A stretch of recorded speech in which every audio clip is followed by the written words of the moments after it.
Hello বন্ধুরা, আমি অনামিকা। আমি আবারও চলে এসেছি আপনাদের সামনে আমার ভালোবাসার রান্নার চ্যানেল একটা নতুন রেসিপি ভিডিও নিয়ে। আজকের রেসিপির প্রধান উপকরণ হলো চিংড়ি মাছ। তো চলুন শুরু করা যাক আজকের রেসিপি। আজকে যে রেসিপিটা নিয়ে আপনাদের কাছে এসেছি সেটা হলো নারকেল চিংড়ির ঝুরঝুরি। এই রেসিপির জন্য আমি নিয়ে নিচ্ছি 250 গ্রাম মতো ধুয়ে পরিষ্কার করে রাখা চাপড়া চিংড়ি। এবার আমি একটা শিলনোড়া নিয়ে সেখানে এই 150 গ্রাম মতো চাপড়া চিংড়ি ধুয়ে পরিষ্কার করে রেখেছিলাম, সেটা দিয়ে দিলাম। এটা আপনি মিক্সিতেও করতে পারেন, বাট শিলনোড়া এটা বেশি টেস্টি হয়। এর মধ্যে চিংড়ি মাছটা দেওয়ার পর এবার আমি এর মধ্যে দিয়ে দিলাম 3টে মতো কাঁচা লঙ্কা। এটা আপনি আপনার পরিমাণ মতো ঝালটা দিয়ে নেবেন। চিংড়ি মাছের মধ্যে দিয়ে দিলাম এক চিল মতো টমেটো। এটা আপনি ইচ্ছে হলে দিতেও পারেন, আবার নাও দিতে পারেন। এর মধ্যে দিয়ে দিলাম 3 কোয়া মতো রসুন। এটা আপনি আপনার পরিমাণ মতো দিয়ে নেবেন। তো এবার আমি এর মধ্যে দিলাম চৌকো চৌকো করে কাটা নারকেল কুচি। এর জায়গায় আপনি নারকেল কোড়াও দিতে পারেন, বাট কুচিটা দিলে নারকেলটা স্পষ্ট মুখে পড়ে, তাই এটাই দিয়েছি। তো এবার আমি এখানে দিয়ে দিলাম কয়েকটা পরিমাণে গোলমরিচ। এটা আপনি আপনার পরিমাণ অনুযায়ী দিয়ে নেবেন। এবার আমি এর মধ্যে দিয়ে দিলাম কিছুটা পরিমাণে সাদা তিল। এটা আপনি ইচ্ছে হলে দিতেও পারেন, আবার নাও দিতে পারেন, বাট সাদা তিলটা দিলে টেস্টটা একটু ইনাস হয়। এবার আমি এটাকে ওই নারকেলগুলো ভালো করে থেতো করে এটাকে ভালো করে বেটে নিয়ে আপনাদের কাছে ফিরে আসছি। দেখুন এইভাবে করে নারকেলগুলো আমি থেতো করে নিয়েছি। এবার আমি এটাকে বেটে নিচ্ছি ভালো করে। দেখুন এইভাবে করে বেটে নিচ্ছি। এটা মোটামুটি আধা বাটা মতো হবে, যাতে চিংড়িটা নারকেলটা দুটোই মুখে পড়ে। আমি এর মধ্যে এই সম্পূর্ণ চিংড়ি মাছ আর নারকেলটাকে বেটে নিয়েছি। আধা বাটা রয়েছে। দেখুন এইরকম করেই বেটে নিতে হবে।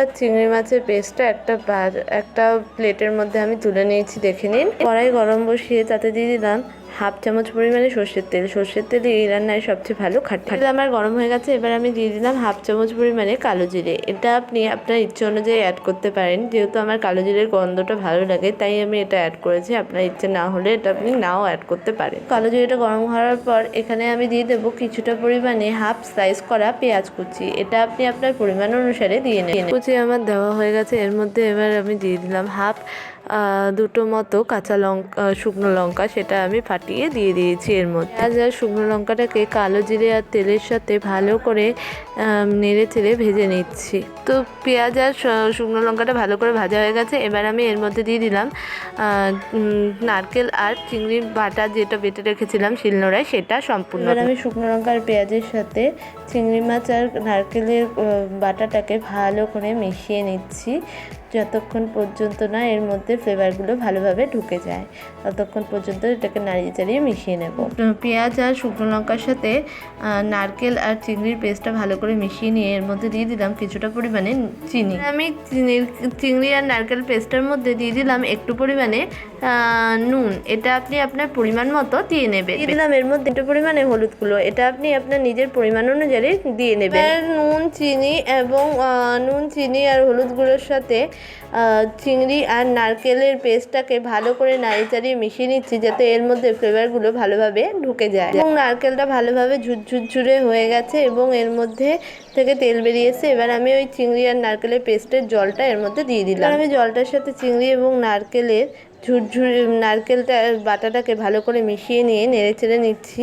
এবার এটাকে একটুখানি ফুটতে দেবো, যাতে এটার মধ্যে টেস্টটা আরও এনহ্যান্স হয়। তার জন্য এটা জলটা দিয়ে এটাকে একটুখানি ফুটিয়ে নিয়ে আবার ঝুরঝুরে করে নেব। চিংড়ি মাছটা একেবারে ঝুরঝুরে হয়ে গেছে। ঠিক এরকমভাবে এর থেকে তেল ছেড়ে দিয়েছে। এবার আমি এটাকে সার্ভ করে নিয়ে আপনাদের কাছে ফিরে আসি। সার্ভ হয়ে গেছে আমার আজকের রেসিপি চিংড়ি নারকেলের ঝুরঝুরি। আমার সার্ভ হয়ে গেছে। এবার আমি এটাকে টেস্ট করে দেখে নিচ্ছি। এটা জাস্ট অসাধারণ হয়েছে। গরম ভাতের সাথে এক থালা জাস্ট জমে যাবে। সমস্ত সহজ সরল রান্না পেতে অবশ্যই আমাদের চ্যানেলটাকে সাবস্ক্রাইব করবেন, আর পাশে থাকা বেল আইকনটাকে প্রেস করতে ভুলবেন না, আর আমাদের চ্যানেলটাকে ফলো করবেন। আর